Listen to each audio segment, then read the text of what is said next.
నీటి యాజమాన్యం.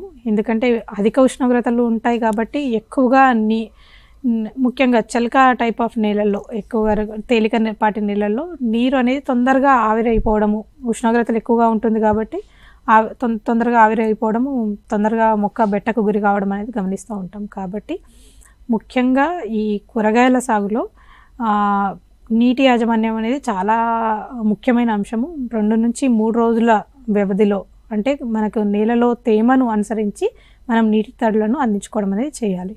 మామూలుగా వానాకాలంలో అయితే మనం నీటి తడులు 15 రోజులకు ఒకసారి ఇచ్చినా కూడా మనకు వర్షాకాలాన్ని బట్టి మనం చేస్తూ ఉంటాము.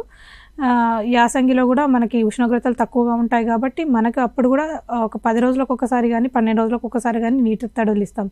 కానీ ఇక్కడ ఉష్ణోగ్రతలు మనకి ఇప్పుడు 35 సెంటీగ్రేడ్ల కంటే ఎక్కువగా ఉంటుంది కాబట్టి 40, ఈ మధ్య కాలంలో మనం చూస్తే 40 నుంచి 42 సెంటీగ్రేడ్ల వరకు ఉష్ణోగ్రతలు రీచ్ అవుతూ ఉన్నాయి. కాబట్టి నీటి యాజమాన్యం అనేది చాలా చాలా ఇంపార్టెంట్. మామూలుగా నీటిని పారించుకుంటూ ఇవ్వడము, లేదంటే బిందు సేద్యం ద్వారా ఇవ్వడము, లేదంటే తుంపర సేద్యం ద్వారా ఇవ్వడం అనేది చేయాలి.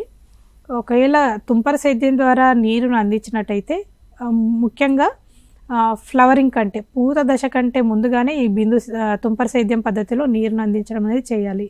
పూత తర్వాత తుంపర సేద్యం ద్వారా మనం నీరు అందించినట్టయితే పూత రాలడానికి ఎక్కువగా ఆస్కారం ఉంటుంది. కాబట్టి మనము పూత దశ కంటే ముందుగానే ఈ తుంపర సేద్యం ద్వారా నీరును అందించడం అనేది చేయాలి.